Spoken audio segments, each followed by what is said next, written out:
We're all caught between worlds. Are we animal? Are we thinkers?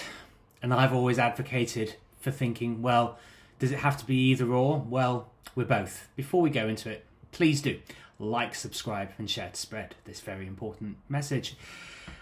You know, I often think that I'm a bit ridiculous because it's 6-7 months since the demise of my relationship with my ex-boyfriend.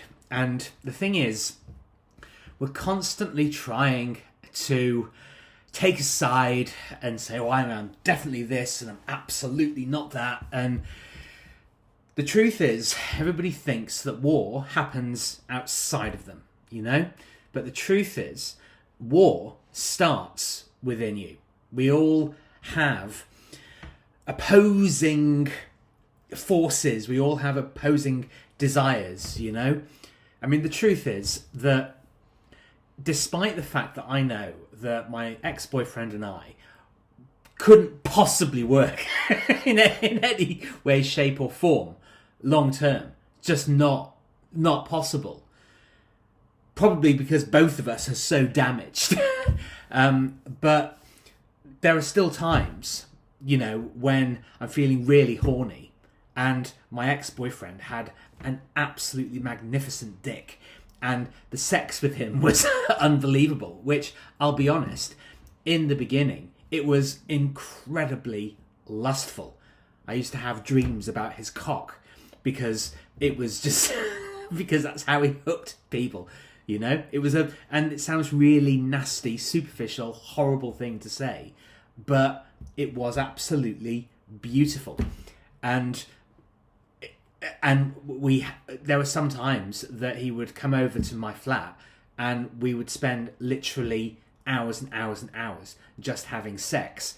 But then when we actually started to try and have actual conversations, sometimes he would just walk in the door and we wouldn't even speak, because there are animalistic and feral impulses within all of us. And if you try and deny that, well, you're not going to get you're not being honest with yourself. You're not going to get very far by denying that we have those impulses. But we all choose different ways of dealing with it.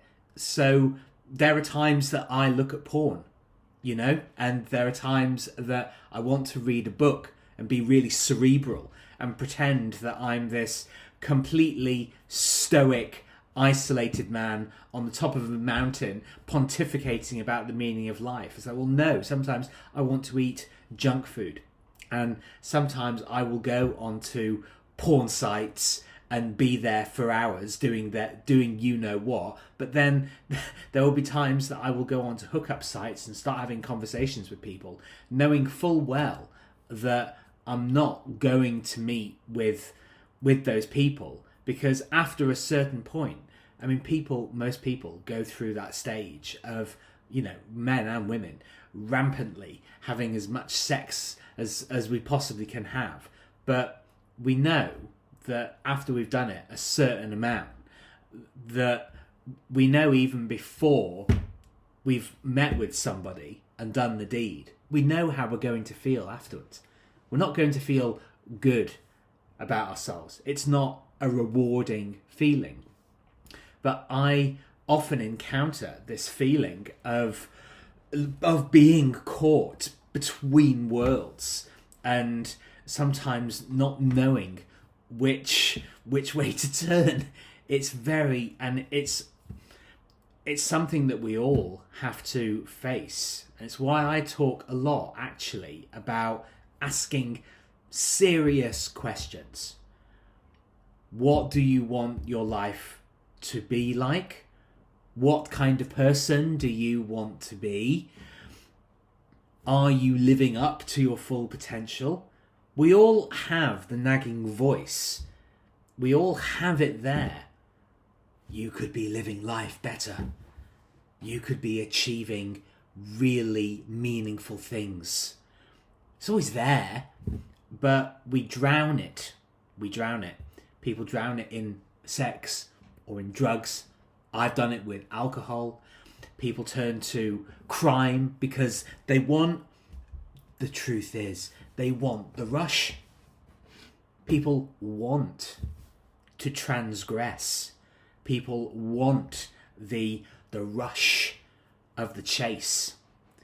And I did a lot of stuff with my ex-boyfriend that was actually, I found it exciting. I'm not going to lie, but it was really irresponsible and dangerous, because he actually encouraged me to sleep with loads of other men.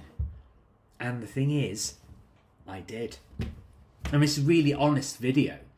And I know that I'm not alone. And there may be people in the comments of this particular video, oh my God, that's so immoral, that's so disgusting. Oh my God, you're so depraved. And, you know, we all have it. And we have a light side and we have a dark side. And to deny that is incredibly childish, and it's incredibly dangerous. It's a naive thing to do, because you have to, I mean, I will, because I've got a stack of books there. I'm going to read those first, and then when I've done those, I'll buy some more books. But Carl Gustav Jung talks about shadow work. We all have a dark side, and we all know by now how many times that Jordan Peterson has talked about Alexander Solzhenitsyn in his Gulag Archipelago, saying, yeah, the line of evil is drawn down the middle of every human heart. And if you believe that you're not capable, or that you haven't thought about doing transgressive things, I can tell you categorically that you're lying. There are thoughts, and we watch films and we respond to them in very emotional and visceral ways, and it's because we all have the capacities for these things. And even when you go to a restaurant, you know, there are actual cocktails that you can ignore the word cock for the moment, but there are cocktails that are called orgasms. There are desserts called death by chocolate, and all these different things. They've all got sexual connotations to them. Knickerbocker glory. I mean, it's just an open invitation to the carnal lust that we all feel. And we say, oh God, that dessert is so good, it's sinful. That language, that's ungodly, you know? We're aware of all of the things that we really, really want to do. And some people do them. I probably used being with my ex in order to have somebody pushing me to do those things. Now, I knew even at the time that, oh dear, this is not good. I knew it wasn't. I absolutely knew it wasn't. I knew it was damaging and destructive, because I wanted to have a relationship with him, but he didn't want to have a relationship with anybody. Wasn't capable of it. I mean, the truth is, with this guy, I was a therapist. He just, for 3 years, he just used me as an excuse to offload in every way that you can imagine that, you know? And if I tried to have a real conversation with this man, he was so enraptured, he was so immersed in his dark, voyeuristic tendencies, that it wasn't possible to have a light discussion, you know, an adult, reasonable, down-to-earth discussion about real things. And what happened in the end, and this is what happens when you don't resolve the trauma within you, which is what the darkness is. trauma, because I mean, God, fucked up family history he had. But if it's true, I mean, I sort of doubt that some of the stuff he told me was actually true. But what he told me about his family, I mean, I was spared that I didn't hear all of it. But it sounded incredibly dysfunctional from the way that he described it. If you don't address these things, they erupt. They erupt in really violent ways. They do. It will always end up explosively and destructively. And what ended the relationship was when my brain literally couldn't take any more of not being listened to, not being valued in the relationship, and just being used as a dumping bag. That I just said, "Oh, this is just bollocks," and this is what ended it. It's absolutely what ended the relationship. And after 3 years of being his therapist, I should send him a bill. He said, "Oh, but the thing is, Martin, if you'd have just said, oh, it was just bollocks, and then just left it, you spoke for 40 minutes about this, I mean, it's emblazoned on my mind, because I can still see him in my kitchen, and I can still hear the words that he's saying, because, to be honest, I still haven't completely processed it, gotten over it, and made sense of it. But what you have to realize is you can't push things down. You can try, and you can try your hardest, but you can never push the trauma down and expect it to stay there. You just can't. It will always come out, and the trauma will always come out in ways that you do not want it to. Fact. And I want to encourage everybody to admit all of the wild, crazy, dirty, whatever word you want to use, to deal with it, to be honest with yourself about it. And it will be different for everybody. We all have different desires. And if you don't do that, it will catch up with you. It just will.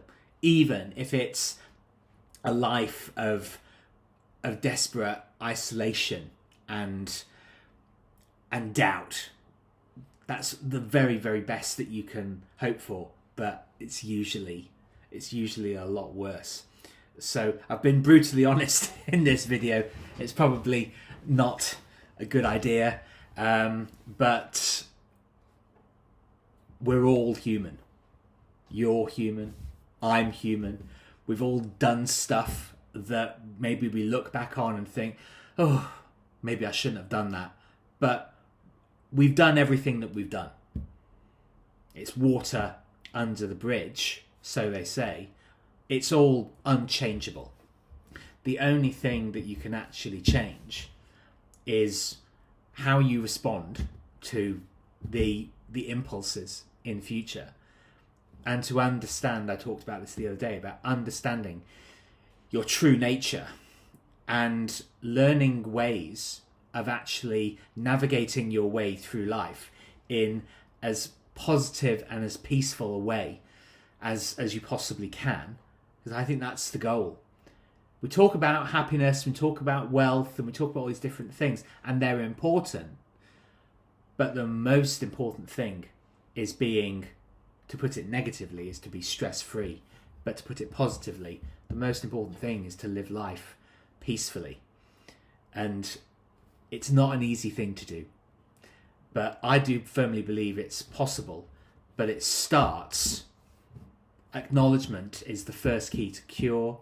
It starts with being honest with yourself and realizing that we're all fucked up human beings. We're all desperately trying to make our way through the world in as reasonable a way and as happy as a way as we can.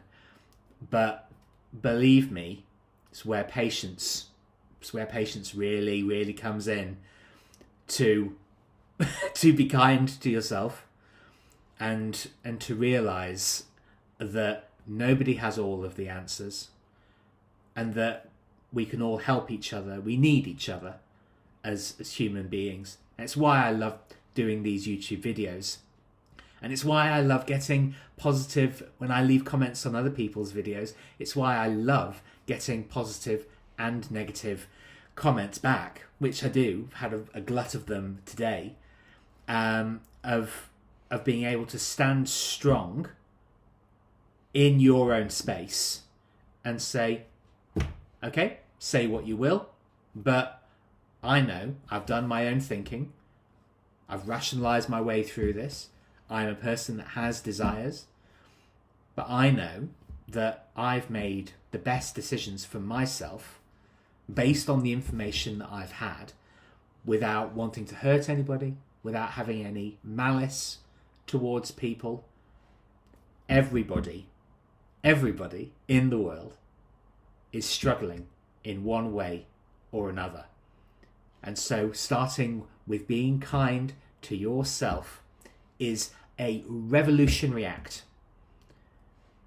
that will cast ripples in the ether when you start to understand yourself, to do your best, and to live life in as peaceful and as an authentic a way as you can. God bless you. Thank you very much for listening. I really appreciate being here on the channel. Please do like and subscribe and share if you believe that people will benefit from this. I look forward to seeing you on the next video. Ciao for now.